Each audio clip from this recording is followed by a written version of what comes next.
그러면 철거하는데 이게 따로 뭐 준비해야 될 사항 같은 게 있을까요? 개인적으로 도시가스 캔마감이라고 생각을 합니다.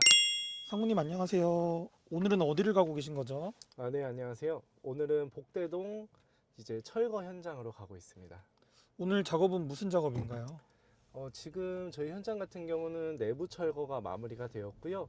오늘 이제 공사를 할 수 있도록 건물 위쪽으로 지나가는 이제 전선을 제거하는 작업을 하고 있는데, 지금 비가 와가지고 철수를 빨리 하셨을 것 같아요. 그래서 가서 한번 현장 체크해 보려고 합니다. 그럼 상무님이 철거 공사도 진행하시는 거예요? 저희가 직접 진행을 하진 않습니다. 저희는 종합건설 회사이기 때문에 이제 건축과 건설을 이제 진행을 하고 하는데, 이제 건축주님들께서는 사실 철거 업체를 알아보기도 어렵고, 이제 직접 알아보면 금액도 더 늘어나실 것 같고 미팅하기도 부담스러워하고 하시다 보니까, 저희가 시공을 맡은 현장, 저희가 시공을 맡기로 하고 철거가 진행이 되면은 철거가 또 밑작업이 잘 돼 있어야 저희도 작업을 하기 편하거든요. 철거 계약은 건축주님께 이제 저희가 뭐 미팅이나 견적 같은 거를 해서 전달을 드려서 저희 같이 만나서 진행은 하는데, 이제 철거 현장의 관리 감독도 이제 저희 시공사에서 같이 하고 있다라고 보시면 좋을 것 같습니다. 그럼 철거할 때 좀 주의해야 할 사항이 있을까요?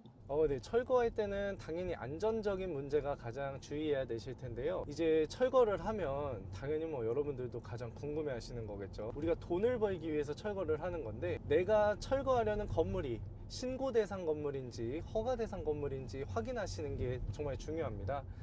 이제 신고 대상 같은 경우는 신고만 하면 철거를 하고 이제 뭔가 비용이 많이 발생하시는 게 없어요. 폐기물이나 이제 성면 비용이나 장비 들어간 이런 비용들만 발생을 하게 되는데, 뭐 일반적으로 지하층이 있으면서 지상 3개층 이상이거나 연면적 500제곱미터를 초과하는 그런 건물 같은 경우는 이제 허가를 받아야 됩니다. 허가를 받게 되면은 이제 해체 계획서도 사용을 하셔야 되는데, 철거할 때 감리자분께서 또 붙다 보니까 앞뒤로 일정도 늘어나면서 4천에서 1억 정도 이런 소규모 건축물을 철거하는데 비용이 많이 발생하게 되니까, 내가 뭔가 구매하기 전부터 철거를 생각을 하셔야 된다면은 그런 것들도 확인하시는 게 가장 중요하겠죠. 편차가 아주 크네요. 네. 그럼 지금 현장 규모는 어느 정도인가요? 지금 저희 같은 경우는 토지는 75평짜리인데 이제 건물의 연면적이 64평 정도 되는 2층 다가구 주택이에요. 그래서 여기는 1,800만 원 정도의 견적이 나왔습니다. 철거 금액은 어떤 영향을 주게 되죠? 철거 금액은 말 그대로 금액이니까 돈이에요, 돈. 이제 우리가 신축을 하기 위해서 철거를 하는데, 내가 예를 들어서 100평짜리 땅을 5억에 구매하시면 평당 500에 샀다고 이제 기분이 좋잖아요. 저희 뭐 네. 이종 일반 주거 지역을 네네. 사셨을 때. 그런데 철거 비용이 1억이 들었다. 그러면 평당 600만 원을 주고 사신 게 되는 거고, 그러면은 내가 초반에 1억 원이라는 금액이 더 들어가야 되는 거거든요.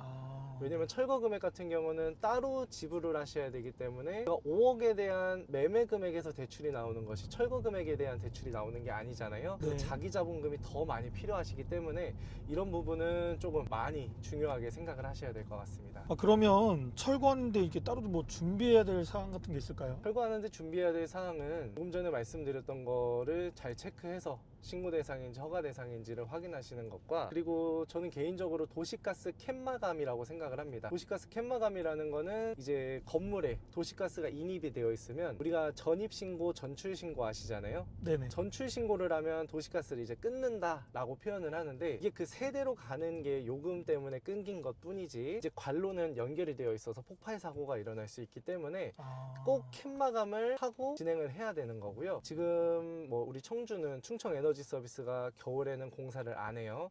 그래서 지금은 4월 1일인데 3월 달부터 공사한 것들이, 그러니까 연말에 계속 밀려있던 것들이 지금까지도 밀려있다 보니까 약 6주 정도 대기 기간이 소요가 됩니다. 그러면 이 건물은 그 캔마감을 언제 신청한 거예요? 2월 달에 제가 건축주님을 처음 뵀어요. 네. 그래서 2월 달에 건축주님께서 오셔서 제가 토지를 추천해 드리기도 했지만, 이 토지 같은 경우 이 현장은 건축주님께서 위치를 정해 주셨거든요. 중간에 마음에 드신다고. 그래서 2월 20일 정도에 저희가 계약을 쓰면서 캔마감 때문에 고생을 한 적이 과거에 있다 보니까, 계약 쓴 날 계약서를 들고 저랑 철거업체 사장님이랑 바로 충청 에너지 서비스를 찾아가서 캔마감 신청을 하였고요. 혹시라도 성면이 있을까 해서 매도인한테 승낙을 구하고 계약서 쓴 날 바로 성면 조사를 했던 기억이 있습니다. 그러면 잔금을 다 치른 이후에 철거를 진행하는 거죠? 이제 매도인 분께서 잔금을 받으면서 이사를 이사를 나가셨다 보니까 철거를 하지 않고 이제 건물이 있는 상태로 잔금을 치워서 우리 건축주님께서 소유권 이전 등기를 하신 거고요. 철거가 이루어지는 상황이라고 보시면 됩니다.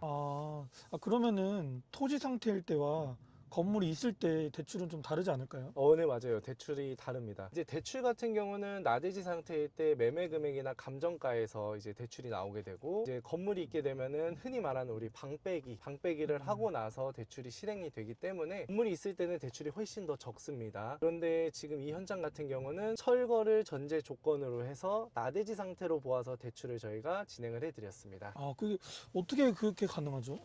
저희가 진행해 드렸다고 했는데, 저희는 이제 건설사다 보니까 이제 금융권에서 진행을 해 주신 것이고요. 이제 워낙 금융권과의 연계가 잘 되어져 있습니다. 전문적으로 공사를 하는 회사이다 보니까 경험과 기회들이 굉장히 많았었고, 이제 그럴 때부터 저희가 시공하는 고객님들이라면은 철거를 하고 건물을 철거를 하지 않고 계속 기다리고 이런 문제가 생기는 고객이 아니라 신축을 하실 고객이라는 확신이 있기 때문에 이런 것들이 가능하지 않나 라는 생각이 들고요. 일반 분들이 가서 진행을 하셨을 때도 가능하실 수도 있을 것 같다는 생각이 드는 것 같네요. 지금 이제 현장에 다 왔으니까 한번 현장으로 이동해 보도록 하겠습니다.